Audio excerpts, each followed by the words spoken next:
आयो आयो कहाँ आयो ए ब्याटिङ रहेछ पहिला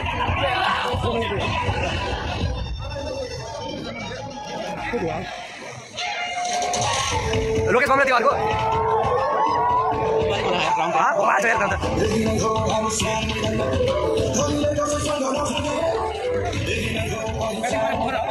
विराटनगर पोखरा रे विराटनगर पहिला दिँदैन गल्ती दिने ए त मागन सर त्यो चौका छक्का मागे ए बोल बोल माग चाहियो के चस्मा चस्मा प्रतीक भ्लग जस्तै देखाउँछ लगाउ न ए भगवान वाला के लगाउन दाइ कस्तो रहेछ यार एकदम तिमीलाई म युट्युबमा छाप छाप बनाइदिहाल्छु चिन्ता नगर न होइन यही हो मैले साथी मैले ठिक छ भने यही ठाउँ ठिक छ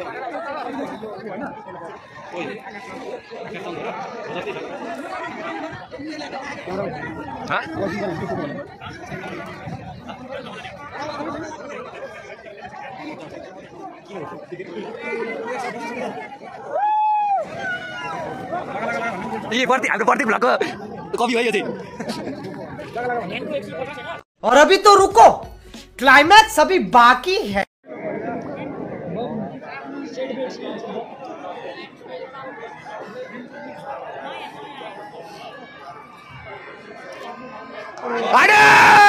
चौका गएन गयो चौका गएन ए गएन छ सरी एक रन ल्याएछ यहाँ ठिकै छ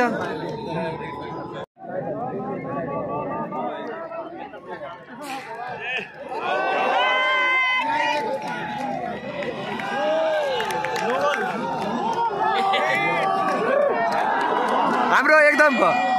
प्रतीक भ्लगरको भाइ होइन होला के हो यो चाहिँ लाग्ला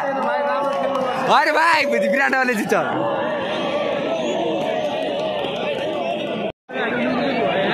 ओ शरण भाइ के भने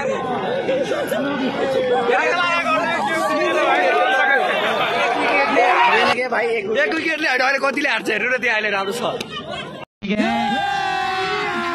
अभी मजा आएगा ना भिडो सन्दीप दाइ कसले जित्छ रे ओ सन्दीप दाइ सन्दीप तपाईँले कसले जित्छ भने ओ मिस्टर बोलौँ न ओ सन्दीप कसले जित्छ रे पोखराले साथी हो हेरौँ ल अहिले बहा तिम्रो नि त्यसै भने हामी के लगा गर्छौँ गेम जित्दैन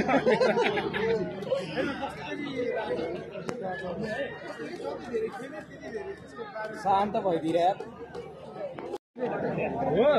त्यसै भने हामी के लगा गर्छौँ गेम जित्दैन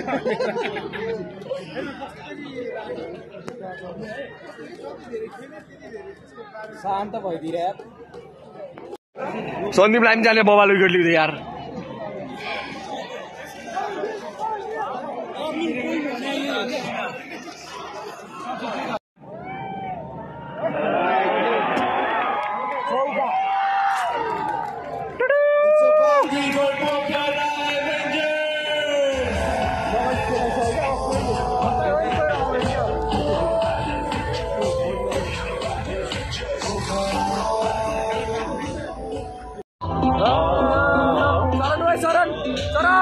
शरण दाइ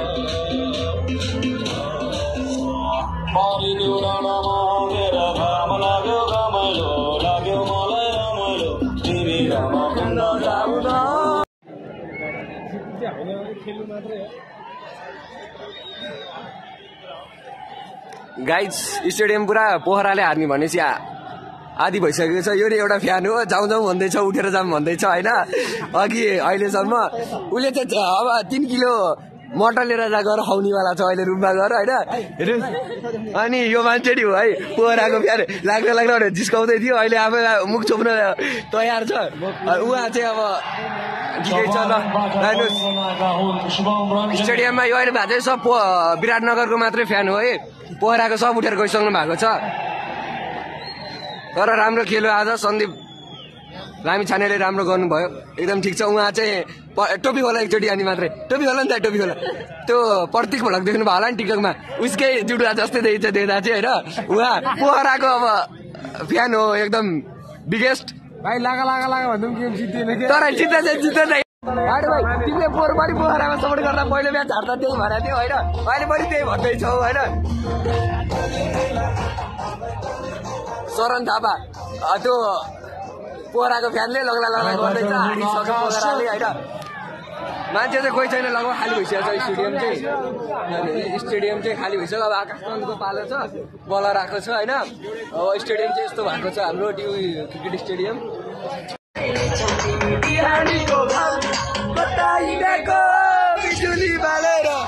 सन्दीप भाइ कता हिँडेको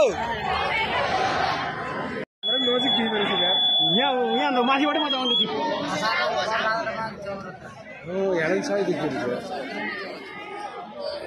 अब 17 मा 74 हान्ला त नि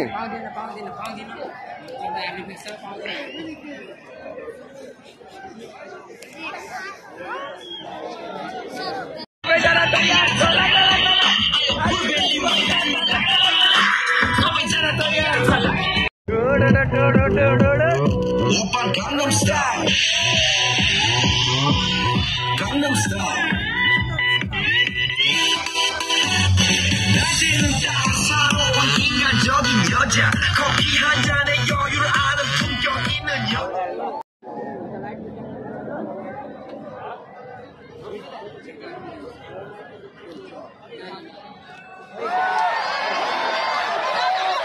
ल यार सागा ढकालले सबै चौका हान्दिरहेको यार चौका हान्दिरह यार सागा ढकालले यार आउट हुन्छ भन्ने सोचिरहेको थिएँ यार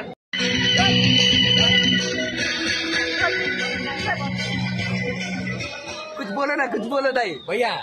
शरण जी बोलिए अहिले घाँटीतिर केही बोल्न चिल्लिँदै चिल्लिँदै हजुर के भन्न चाहनुहुन्छ आजको म्याचलाई शरण सर के भन्नुहुन्छ आजको म्याचलाई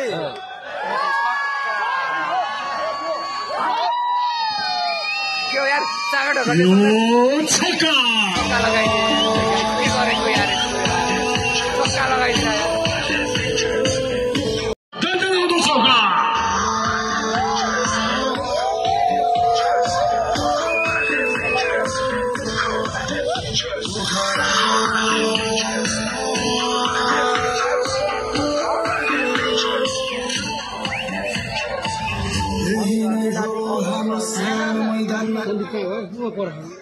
सन्दीप सर उता हुनुहुन्छ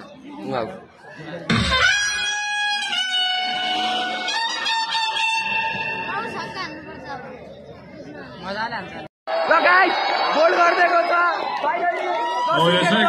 पोखरा एन्जर्सको पाली समाप्त भएको छ पोखरा एन्जर्सको भ्यान पुरा निराशमा हुन्छ भ्यान है ल स्टेडियम हेर्नु होला गाइस यस्तो बवाल बनाएको छ अहिले विराटनगरले चाहिँ जितिसकेको अवस्था छ होइन पोखराले हारेर यहाँ मुख लुकाउन बाध्य हुनु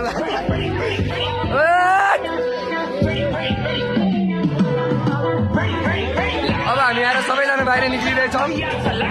म्याच सक्यो पोखराको भ्यालु विराटनगर किङ्सले 53 रनले यो खेल जित्न सफल भएको छ भने विजय टोलीलाई हार्दिक बधाई छ र विराटनगरले खेल जितेको छ है भोलिको खेलको कार्यक्रम भोलि एक मात्र खेल वाला काठमाडौँ गोर्खास विरुद्ध सुदूरपश्चिम रोयल्स 304 बजे